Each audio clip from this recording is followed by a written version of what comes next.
Welcome to Behind the Page, the Eli Marks podcast, with your hosts, John Gaspard and me, Jim Cunningham. And it's happening. We are here. Jim. Jono, Hi. everything good? Everything Where is you are? everything is lovely where I am. This is season 5, episode 18. We're going to call it episode 518. We are just hurtling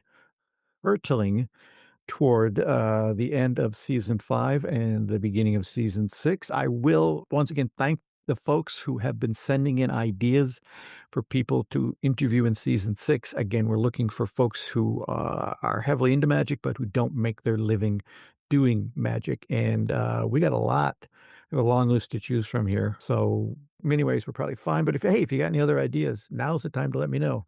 Absolutely. Don't send me an email at the end of season 6 and say, you know who would have been great? Because I'm not going to like that email. I want those that's emails a bad now. email. Don't. Let's get them in now. Yeah, I'll put my email into the show notes. You can drop those ideas to me. Upstream, everybody. Yeah, thank you. Anyway, in this episode, we're going to listen to chapter 18 of The Lincoln Rings and find out who was in that ambulance that just left Baxter's house up there on the heath. But first, we're going to revisit a couple ideas from our past guest, David Kaye, a.k.a. Silly Billy. I love this interview. I love talking to him. I got to meet him. He came to the Twin Cities and did a day of special demoing at Legoland at the Mall of America. He had created with them some special Lego magic tricks that I don't think they were selling. I think he was just showing magic to them, and then people going to the store.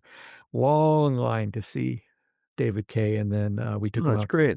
to dinner at Crave at the Mall of America after that, and had a lovely conversation with him. He was just terrific. This particular snippet that I took from our conversation with him, the whole thing was about performing magic for children, but specifically here we wanted to talk about emphasizing things that are interactive and entertaining rather than just focusing on, ta-da. The ta-da is not as important to him as the journey to ta-da. It was a great conversation, and this is the point where you jump in is when Jim asked, you asked this key question. There's got to be a big difference between performing for adults and performing for kids. Just talk about the difference there for us. Yeah. Well, we have to understand that children's brains are different from adult brains. And because of that, they experience magic differently. I've never sort of laid out what the differences are, but I can tell you two things. The first is a magician because he can break a rule of nature. He can make something float, he can make something disappear, and in the real world, you can't do that. But for a child doesn't know the rules of nature. So the first thing is if you're going to break a law of nature, it has to be a law of nature that children understand and know about. And the second thing is so much of a child's life is magic, especially younger kids, 3, 4, 5, even 6s. A microwave oven, a cell phone, a television. There's so many things in life that are magical. And so if everything is magic, then nothing is magic. So if nothing is magic, then if I take a rope and cut it and put it together, if nothing is magic, then that's no big deal. Because, maybe you use the self-adhering rope that maybe does exist, but I didn't know about it, but maybe there is something like that. So I assume that's what you did, what you used. So the mistake that magicians make when they perform magic for kids is they do the trick ends, big finale, and the kids think, well, so what? Because like I said, everything is magic, so nothing is magic. So the key to doing a magic show for kids is to de-emphasize the effect and emphasize the routine. Kids much prefer to laugh and point and scream and get involved during the routine. They enjoy that part more than the effect at the end of the routine, the climax of the routine. And I teach this by saying that it's not the destination, it's the journey. So every trick has a beginning and an end. And if you separate the beginning from the end, you put in a long middle, and the middle is the part that the kids enjoy the most. The middle is where the kids are laughing and pointing and getting excited and answering questions and interacting with the magician. And that's the fun stuff that they really, really enjoy. And then the plot resolves itself with an effect of some kind, and that's the end of the trick. But the mistake that adult performers make is the climax of the trick is the whole point of the experience, and for kids, they don't care so much about that, and this is the mistake that magicians make, when it comes to performing for kids, who people who are not experienced with it.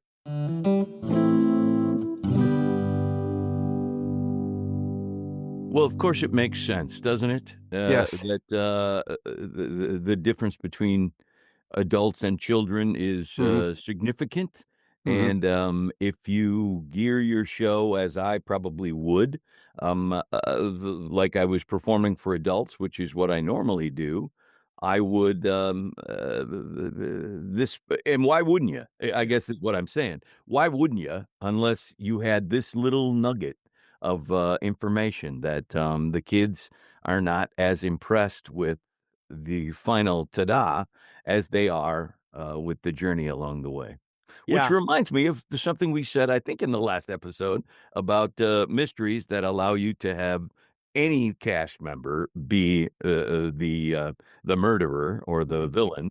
Right. And neither of us particularly care for those, but I think I did mention sometimes the journey can be enjoyable, and that's certainly good advice from Silly Billy, David Kaye, about performing for kids, which I never would have tumbled to in a Yeah. million years. And I just love that piece of advice from him, because I don't do a lot of performing for kids, but it comes up on Yeah. occasion. Yep. And so to remember that is a very good thing. I will put a link to his website in the show notes where you can track down his books and his other props. And also, if I remember, I'll put a link to that full interview so you can hear the whole thing, which was all fascinating. He understands so much about the psychology of what he's doing with the different aged kids. Right. And just that whole idea, if you're going to break a law of nature, it's got to be the law of nature they know. Right. So anyway, And that's the other thing that's fascinating to me is, of course, it makes plenty of sense. I've had 3 children of my own, and at different ages, different things resonate. And trying to keep that in mind as you are structuring a show for a certain age group, what a time saver. What a genius piece of advice and information that he's got in his books about, hey, at this age, they're this, and at this age, they're this. mhm, So try this, try this. It's just great stuff. Great stuff. very, very smart.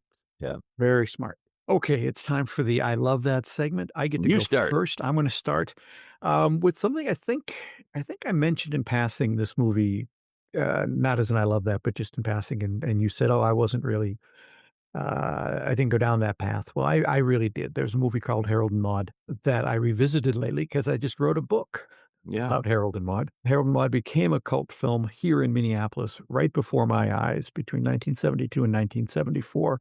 It had bombed badly nationwide, and the reason it bombed, which I found out while writing this book, was Paramount Pictures had a little movie called The Godfather that was supposed to come out at the end of 1971. The Godfather was not ready, yet all these theater owners were expecting a movie from Paramount Pictures. Paramount said, nope, we don't have The Godfather yet, but take Harold and Maude, you'll love it, your audiences will love it. So this very odd movie with no massive stars in it was dumped into these major theaters in big cities, and no one knew anything about it, and nobody went, and it died in about 2 weeks. It just went away, even though it had, in some cases, some very good reviews. In other cases, just disastrous reviews. Mm. But a company that owned the Westgate Theater in the spring of 1972, there was a film booker named Jim Payne, and he said, I think this movie deserves another shot. And the Westgate, up until that point, the previous years had become the place that movies that can't find a home went to. Where's Papa was there for, I think, 36 weeks. Ooh. 12 Chairs was there for a dozen weeks. It had kind of gotten a reputation of quirky comedies go there, and it arrived in March of 1972 and didn't leave until late May of 1974. Harold? Mort? Did I tell you I'll be 80 on Saturday? This is definitely a new experience for me. What sense in borders and nations and patriotism? Aim above morality. Take a chance. Get hurt even, but play as well as you can. I haven't lived. I've died a few times. So anyway, I say this as someone who just recently rewatched the movie after I was done writing the book, not before because I knew it pretty well, but with all this new stuff in my head, and it really holds up. It's a lovely, lovely movie. If you haven't seen it, be prepared for one of the best soundtracks ever in a film. It's directed by Hal Ashby, who did a brilliant job with it. All the actors, including the stars, Ruth Gordon and Bud Cort, are, of course, terrific in it. But it is a very sweet, very touching, very funny film. And if you think you'll like it, I'll put in the show notes a link. You can take a look at the book that I wrote called Held Over, Harold and Maude at the Westgate Theater, which covers the entire life of the theater from 1935 until 1977. How they kind of tried to survive because the guy who founded it, who created the Westgate Theater in 1935, suddenly passed away in 1937. And so the visionary who had these great plans for the theater was gone. And so a competitor scooped up the theater, and it sort of trudged along for 40 years until Harold and Maude made it internationally newsworthy. And then after Harold and Maude left, it disappeared 3 years later. But the book looks at the history of the theater, the making of the movie, the history of the movie at the theater, what happened to Harold and Maude after it left, and what happened to the theater after Harold and Maude left. And it is one of the coolest projects ever worked on. It's also gorgeous. It was designed by the people who do the Eli Marks covers, a group called Design for Writers over in the UK, and they designed every inch of this book from beginning to end. It's got about 160 color and black and white photos in it. It's just packed. It's really, really cool. And if you like that sort of thing, look at the link. The link will take you to the page where you can see videos about it and see if it interests you. Perfect Christmas gift for your cinephile friends out there. That's about it. And I think you will attest, Jim, that is about as hard on marketing anything I've ever gone. You really, you are 5 years. so gentle when you talk about your own projects that I am tickled pink. And largely, I think it's because you are so taken with that film. Is it your favorite film? It's hard to have a favorite, but it certainly is way up there. It is perfectly put together. It is the perfect storm of a really good script by Colin Higgins that was brought to life by a really sensitive director, Hal Ashby, who had made his career before that as a film editor. He won an Academy Award for editing In the Heat of the Night. And he was such a good editor that he took this somewhat a great but kind of flabby script, shot everything, and then in the editing room, trimmed it down to exactly what it needed to be, and then also had the wisdom to go, I really like this Cat Stevens album I have. I'm just going to use this while I'm editing just to see what works, and then decided he liked what was happening, hired Cat Stevens to write 2 more songs, and so it's this great soundtrack with a great script, with a great director. Everything comes together in Harold and Maude in a way that doesn't necessarily come together in other movies. It's a unique situation, as I point out in the book. It couldn't have happened at any other time.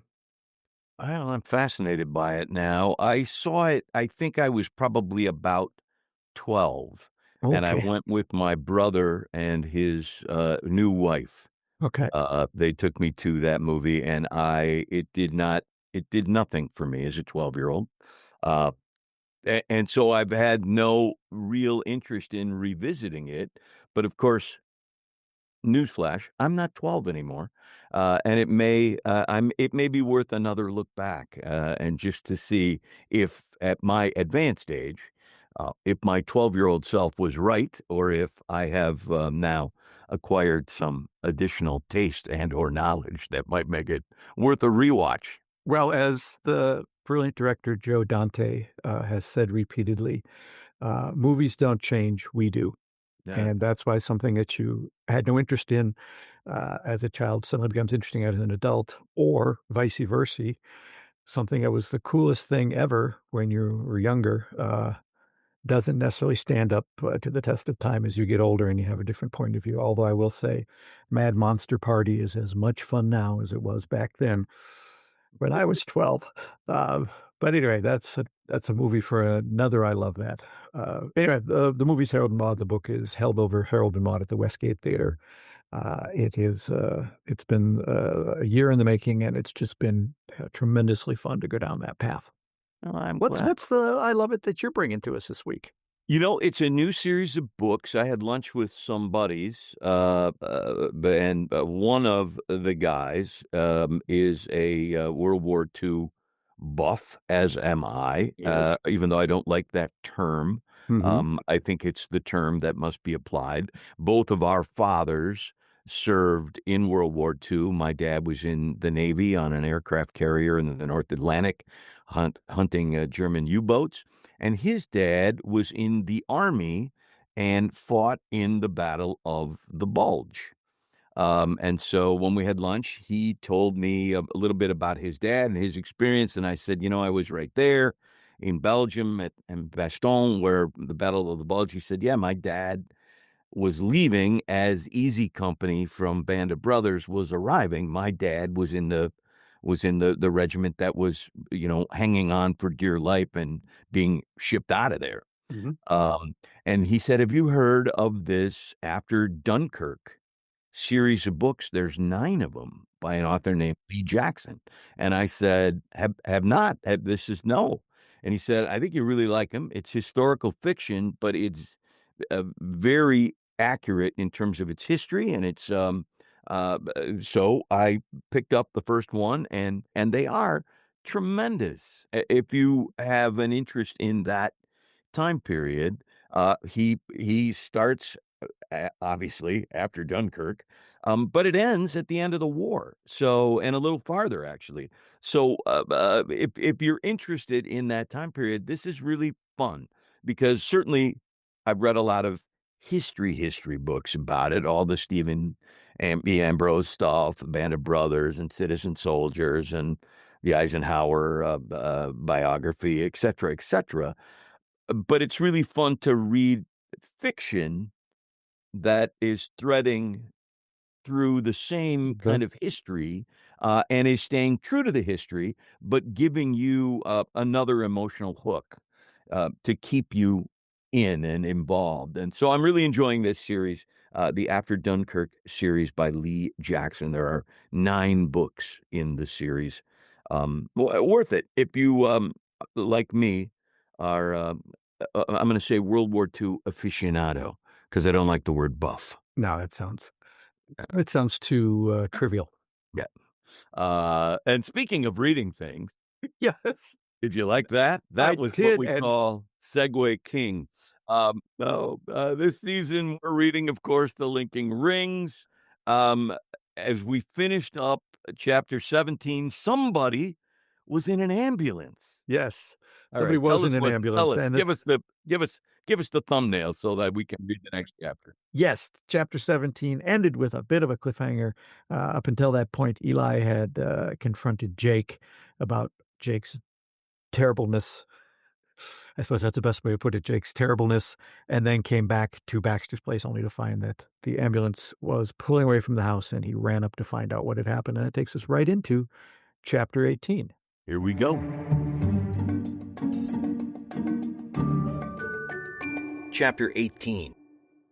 They're saying it might have been an accident, but they're also saying it might not have been, Harry said, turning to McHugh for confirmation on this less than helpful assessment. In short, they are hedging, which is exactly what I would do given the circumstances, McHugh added. We were standing in the mansion's large foyer off to the side, observing Lawrence Baxter as he wrapped up another of what I guessed had been a long and detailed conversation with Detective Inspector Matthews. She was patiently nodding and taking notes while he gestured to the staircase and then to all of his assembled guests. The crime scene team was upstairs in one of the bathrooms, and Megan was on the other side of the entryway, talking quietly with Roy and Roxanne Templeton. Davis DeVries stood off by himself, looking ashen. The only guest who wasn't with us in the foyer was Angus Bishop, and the reason for that was simple. He was the one who had just left in the ambulance. The good news was he was still breathing when he left. The bad news was he was in a coma, and no one was certain if he was likely to come out of it, or what shape he might be in when or if he did. The facts I had gleaned so far were sketchy. Apparently, one of the maids, poor Gwendolyn, who was 2 for 2 for finding bodies while simply doing her job, had discovered Angus unconscious in a bathtub in one of the several bathrooms on the second floor. Her screams summoned Roy and Roxanne, who were able to get the large man out of the water. First aid and mouth-to-mouth was attempted while an ambulance was summoned, and soon the professionals took over. The sticking point, and the one element flummoxing the police, according to McHugh, was the amount of water on the bathroom floor. Gwendolyn said she distinctly remembered lots of water on the floor by the bathtub when she found the body. For their part, Roy and Roxanne had no memory of there being water on the floor when they came in the room. However, once they managed to pull Angus's large form from the tub, Roy said the floor looked like the engine room on the Titanic. So, Harry continued, the water issue aside, it's possible Angus may simply have passed out while bathing and nearly drowned. Given the amount of alcohol he consumes on a regular basis, that hypothesis is not too far-fetched. Agreed, McHugh said. However, more near-fetched is the issue of Archie Banks' suicide note. I don't have the exact wording on me, but it was something like, "You drowned my dreams," wasn't it? Harry nodded. Yes, I think you're very close on that. However, if this was a murder attempt, which the lads and lasses on the force are hesitating to confirm, McHugh interjected. But if it was, then that means someone snuck into the bath and held Angus's head under water.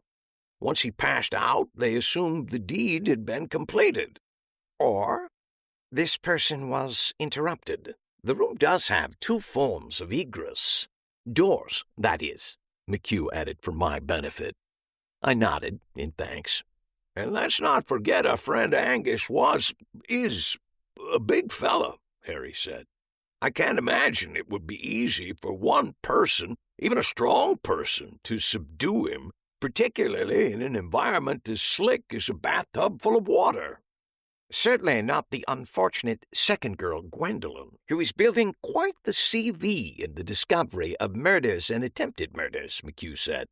I agree it would require one exceptionally strong person, or perhaps 2 people, working in concert.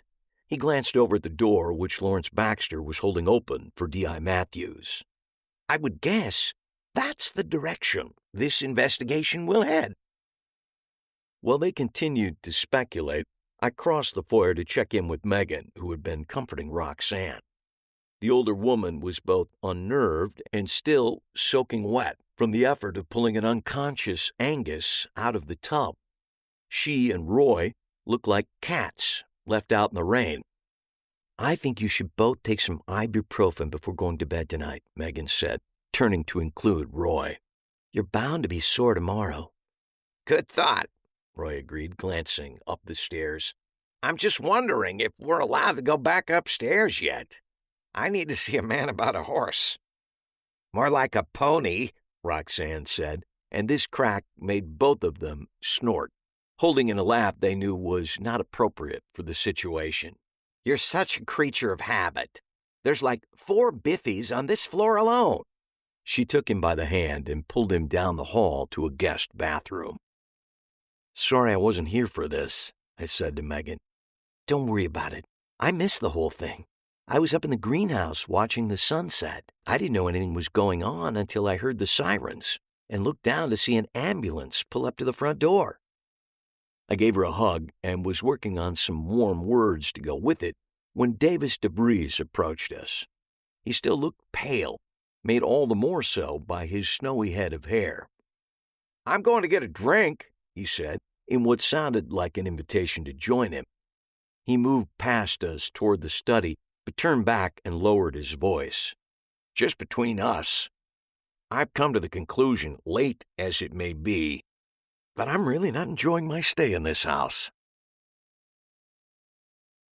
"And then there were 5. Roy Templeton made this declaration in what turned out to be a pretty fair Vincent Price impression. We had been sitting in silence for several moments, and his sudden proclamation actually made me jump, if only a bit. We were assembled in Lawrence Baxter's study, most of us with drinks in our hands. I looked around and sensed everyone was doing some quick mental calculations in reaction to Roy's statement. McHugh had departed with D.I. Matthews, leaving just the core group of magicians sharing drinks, along with Megan and myself. I repositioned myself in the large, cushiony chair, trying to get comfortable and coming up short. "5? How do you figure?" Roxanne asked indignantly.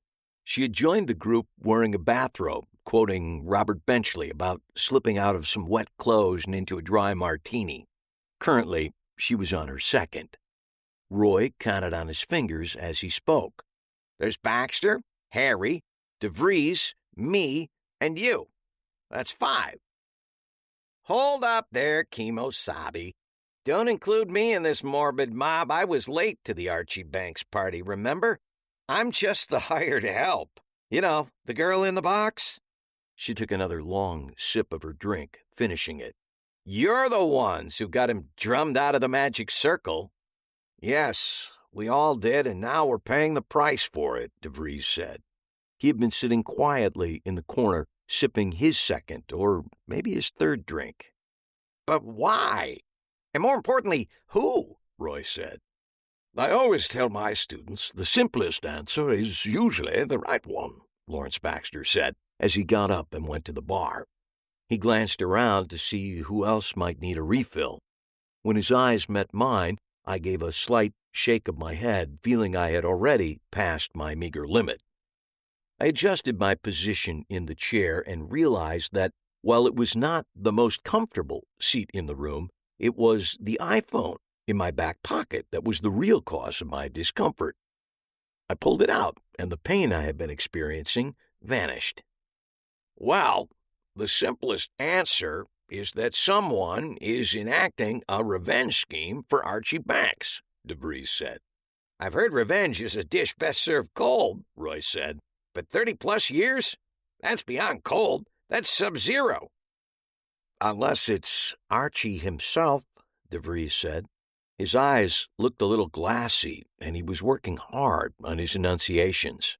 "From beyond the grave, somehow." His voice trailed off. This idea, which earlier in the week he had scoffed at, was clearly becoming more palatable to DeVries. I was still resisting that explanation. Baxter at the bar clucked his tongue. "Well, I can't speak for the rest of you," he said as he added ice to a fresh glass. "But I, as the saying goes, ain't afraid of no ghosts." He punctuated the phrase by tossing one final ice cube into his glass. "I agree. Our situation, while extraordinary, is not likely to be supernatural," Harry said.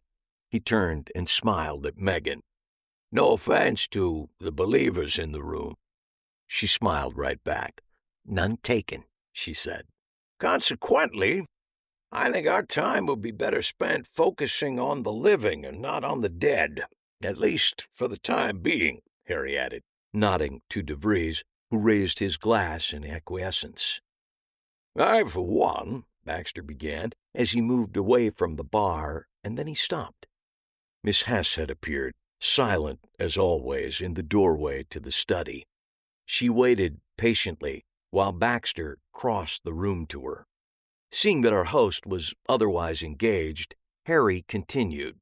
"So, we have to ask ourselves, if it's not Archie Banks, then who benefits? While we were all listening to Harry as he posed questions that needed answers, we were also doing our best to overhear the conversation between Baxter and his spooky housekeeper. As always, their conversation was so low it was virtually inaudible. Baxter wrapped up the muted exchange and turned to the now silent group.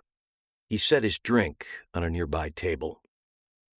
"Excuse me for just a moment," he said, following Miss Hess out of the room. "The issue we're running into," Harry continued, "and I've discussed this at length with McHugh, is the dearth of actual suspects in the case. Archie Banks is dead, has no heirs, and, on the surface at least, no one seems to benefit from these murders." "Revenge is a mighty strong motivator, my friend," Roy Templeton said. "Sometimes blindingly so." I could tell Megan had lost interest in the conversation. She leaned toward Roxanne and gestured toward the door. "Did you hear what they said?" Megan asked the older woman. Roxanne was listening intently to Roy, so it took a moment for her to realize Megan had put a question to her. "What, dear?" "I said, did you hear what those two said in the doorway?" Roxanne leaned over to fill Megan in, and I turned back to the group. "Well, who was it who found Archie with his head in the oven?" DeVries asked from across the room. "We could start there." "That's weird," Megan said, leaning toward me after she had stopped chatting with Roxanne. "What is?" I asked, my focus actually on the main conversation. "Roxanne said Miss Hess told Mr. Baxter she needed help moving the marigolds in the greenhouse." I shrugged. "What's so weird about that? Given how frail she is, I would imagine she's not likely to be able to bench press even a small flower pot." I glanced down at my phone, wondering why I had a sudden strong desire to look at the photos. I flipped open the Photos app, which took me to the last photo I had taken. It was of Archie Banks' tombstone. "It was that girlfriend of his, wasn't it?" Roy suggested. "She came home late and found him. 'Honey, I'm home.' Nice surprise, that." "Well, where is she?" DeVries asked. "Has anyone tracked her down?" "She was from Australia," I offered, remembering Angus Bishop's comments to me about her, at least according to Angus. I looked over at Megan, but she was looking down at my phone and furrowing her brow in concentration. She took it from me and examined the photo more closely. Roy shook his head and laughed. "Angus got that one wrong. Close, but no cigar. She wasn't from Australia. I remember she was from Austria." I nodded, understanding that once again Angus Bishop had mixed up like-sounding words. I looked back to Megan to see if she was following this, but her attention was clearly elsewhere. "It's so weird. I spent a lot of time in the greenhouse over the last week," she said. "I can name every plant in it, and I don't remember seeing one marigold. But there is one here, on Archie's tombstone." She gestured toward the center of the photo as she handed the phone back to me. Across the room, Roy continued on the subject of Archie Banks's girlfriend. "I know it was Austria because I used to joke with Archie about her. I called her his version of Eva Braun." "Austria?" Harry said slowly. "Marigolds," I said in reply, looking at the photo on the tombstone with its loving addition of the engraved flower, the flower that symbolized grief, the flower that, according to Megan, would not be found in the greenhouse that Miss Hess was taking Lawrence Baxter to this very second. The greenhouse on the roof, 4 stories up. Harry and I turned and looked at each other. I could tell, like he did with McHugh on occasion, we were having the exact same thought. Harry said it first. "The suicide note." "You pushed me over the edge," I said quickly. "I'm at the point of no return," he responded, finishing the line from the note. "Austrian," he added. "Marigolds," I said in reply. I jumped to my feet and raced out of the room. Harry was right behind me. "Ava Braun," Roy said, repeating his punchline weakly, looking after us as we ran out. He turned back to the rest of the room. "What? Too soon?"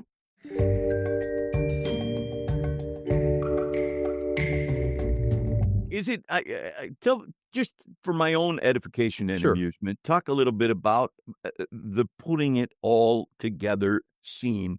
It seems like that would be a bear to write. It was because Eli and the reader have to, from what they're being told about the difference between Austria and Australia and the use of marigolds, all the pieces that we've kind of heard up until that point come together, and he realizes, oh my goodness, the solution is right here, while keeping the conversation going, while making it not be too dragged out. And you know there's a certain number of readers who are going to be getting ahead of you a little bit, Yep. and there's some behind.